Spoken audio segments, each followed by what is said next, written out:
Asal-usul Selat Nasi. Cerita dari Kepulauan Riau. Pada salah satu wilayah terluar di Indonesia, terdapat sebuah perairan yang bernama Selat Nasi.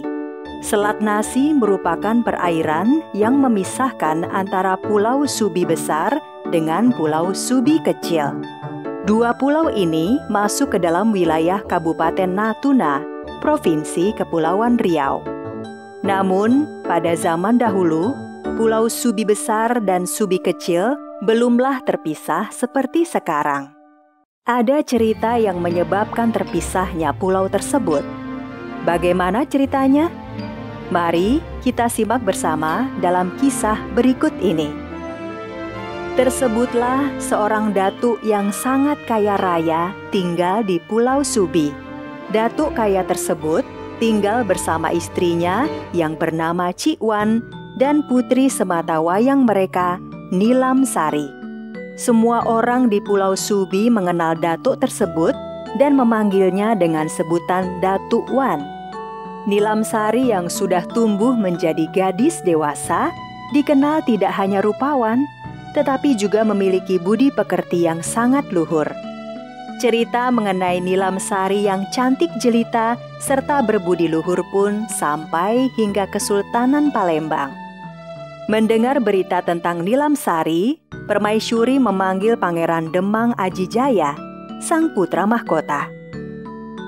"Anakku, putra mahkota Demang Ajijaya, kamu sudah dewasa sekarang. Kamu telah mencari ilmu hingga ke pelosok Nusantara. Aku sudah berbicara dengan ayahmu. Sebenarnya, kamu sudah cukup memenuhi syarat untuk menduduki tahta kesultanan. Hanya saja, masih ada satu kekuranganmu." Maafkan Ananda, kira-kira apa yang masih menjadi kekurangan Ananda sehingga Ibunda memanggil Ananda? Kamu belum memiliki istri.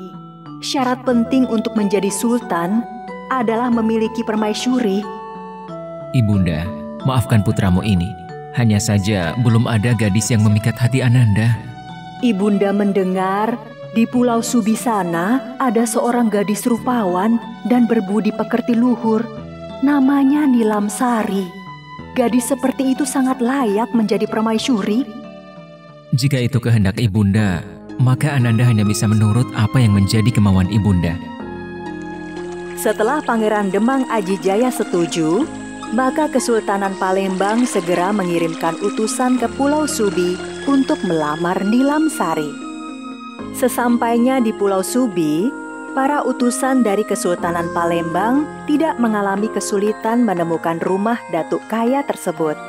Datuk Wan segera menerima para utusan Kesultanan Palembang di rumahnya. Utusan Kesultanan Palembang segera menyampaikan tujuan kedatangan mereka.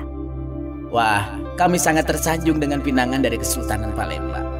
Kami tentu saja menerima pinangan kepada putri kami dari putra mahkota Kesultanan Palembang." Setelah pinangan diterima, Datuk pun menerima seserahan berupa emas berlian. Setelah menerima seserahan, Datuk dan utusan Kesultanan Palembang kembali berbicara untuk menentukan hari pernikahan. "Baiklah, kita bersepakat. Hari pernikahan akan dilakukan pada hari 10 bulan Syaban. Mohon kepada rombongan mempelai dari Palembang agar datang tepat waktu. Tidak berselisih hari apalagi bulan." Kami akan datang tepat waktu. Tepat pada hari ke-10 bulan Syafar, rombongan mempelai dari Palembang akan berlabuh di pantai Subi. Kapal yang ditumpangi para utusan Kesultanan Palembang segera kembali berlayar meninggalkan Pulau Subi dengan membawa kabar gembira. Kesibukan segera terlihat di pelabuhan Palembang untuk mempersiapkan mempelai laki-laki menuju Pulau Subi. Setelah persiapan cukup, rombongan mempelai laki-laki segera berangkat dari Palembang menuju Pulau Subi. Pangeran Demang Aji, Permaisuri, dan Sultan menaiki kapal paling besar yang dikawal oleh 4 kapal perang. Perjalanan menuju Pulau Subi tidak semulus yang diharapkan. Di tengah perjalanan, nahkoda kapal melihat badai berada di depan mereka. Sementara itu, mendekati hari 10 bulan Syafar, di kediaman Datuk Wanan kaya raya tersebut, terlihat kesibukan mempersiapkan pesta pernikahan. Tidak hanya rumah Datuk Wan yang dihias sangat mewah. Kesibukan juga terjadi di bagian dapur. Para juru masak terbaik di Pulau Subi mengolah beraneka makanan, baik daging maupun kue. Ketika kesibukan mempersiapkan pesta pernikahan terjadi di Pulau Subi, justru perjalanan rombongan mempelai pria dari Palembang harus terhenti. Nahkoda kapal memilih membelokkan kapalnya ke Pulau Kiabu, yang merupakan pulau terdekat untuk menghindari badai di depan mereka. Nahkoda kapal mengambil keputusan yang tepat. Tidak lama setelah kapal-kapal tersebut membuang sauh di pantai Kiabu, badai besar yang dahsyat menerjang perairan di sekitar mereka. Hujan deras, angin kencang, dan petir yang menggelegar membuat laut bergejolak. Nahkoda, terima kasih. Kamu mengambil keputusan yang tepat. Baginda Sultan, menurut pengalaman saya, badai seperti ini setidaknya akan terjadi dalam 2 hari. Jadi kita harus berhenti di pantai ini untuk sementara. Berarti kita akan terlambat sampai di Pulau Subi. Bersabarlah anakku. Mereka pasti mengerti kondisi kita. Tidak mungkin kita memaksakan diri menerjang badai. Hari ke-10 bulan Syafar pun tiba. Siang telah menjelang dan rombongan mempelai pria dari Palembang tidak kunjung terlihat di pelabuhan. Seharusnya mereka sudah sampai. Kenapa mereka belum juga datang? Sabarlah suamiku, mereka mungkin sedang ada halangan di perjalanan. Hei, kalian berdua, kesini cepat. Iya, Datuk. Ada apa? Kalian berdua pergilah ke pelabuhan. Tunggulah rombongan dari Palembang. Segera kabari aku kalau mereka sampai. Dan kalian jangan kembali sebelum mereka datang. Iya, Datuk. Siap kami laksanakan. Kakanda, kita sudah terlambat 1 hari. Adinda khawatir Datuk Wan mengira kita tidak menepati janji. Lihatlah di luar. Badai tidak kunjung berhenti. Mereka pasti mau mengerti kondisi kita. Sungguh keterlaluan. Sultan Palembang sudah ingkar janji. Aku sangat malu. Jangan marah-marah. Kita tidak tahu halangan apa yang menimpa mereka. Berpikirlah yang baik-baik. Jangan berprasangka buruk begitu. Bagaimana aku tidak marah? Lihatlah, semua undangan sudah pulang tanpa ada acara pernikahan. Dan semua makanan yang kita siapkan menjadi basi. Akhirnya, badai tersebut berhenti.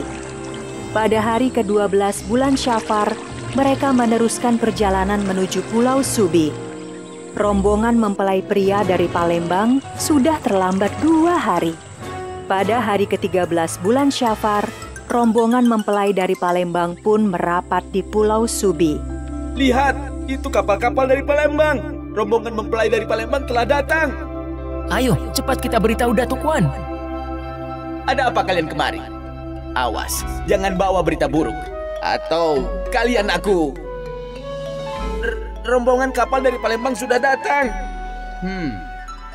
Lihat tuh, akhirnya mereka datang. Sudah kubilang, tidak mungkin keluarga kesultanan mengingkari janji. Perjalanan mereka pasti mendapat halangan. Hei, Datuk Wan, calon besanmu sudah datang dan kamu masih duduk saja di sini. Apa kamu sudah tidak punya malu? Biar saja. Siapa suruh mereka datang terlambat? Sekalian mereka makan nasi basi itu. Apa? Kamu menyuruh calon suami anakmu makan nasi basi? Mau ditaruh di mana muka kita? Tidak menunggu lama setelah mendarat di Pulau Subi, pernikahan Nilam Sari dengan Pangeran Demang Ajijaya segera dilaksanakan. Setelah pernikahan, terlihat Datuk Wan dan istrinya bertengkar di belakang. Datuk Wan, mereka sudah memberitahu kalau terhalang badai dan terpaksa berlindung di Pulau Kiabu. Engkau masih saja mempermasalahkan keterlambatan mereka. Apa masalah mereka itu bukan urusanku. Mereka datang terlambat dan nasi sudah menjadi basi. Biarkan mereka makan nasi basi itu. Dasar tidak tahu malu. Kalau engkau masih juga bersikeras memberikan nasi basi itu kepada para tamu, ceraikan aku sekarang. Datuk Wan sepertinya tidak mengindahkan ancaman istrinya. Pelayan, keluarkan makanan basi itu dan berikan kepada para tamu. Jangan, ganti dengan masakan yang baru. Kamu boleh tidak punya malu, tapi aku punya. Cepat, berikan masakan basi itu kepada tamu. Sekarang juga aku menuntut cerai. Datuk Wan sangat marah mendengar ancaman istrinya. Dia mengambil nasi basi dan menghamburkan di depan istrinya. Baiklah, mulai sekarang kita cerai. Hamparan nasi basi ini menjadi batas perceraian kita. Tidak lama setelah Datuk Wan menghamburkan nasi basi di depan istrinya, keanehan pun terjadi. Tanah tempat nasi basi berhamburan pun terbelah memanjang dan semakin lama semakin membesar. Tanah tersebut terbelah memanjang dari timur ke barat. Belahan yang semakin membesar tersebut membuat air laut masuk dan membentuk sebuah selat. Dan begitulah, akhirnya Pulau Subi terbelah menjadi dua. Pulau Subi besar menjadi milik Datuk Wan, dan Pulau Subi kecil menjadi milik Cik Wan.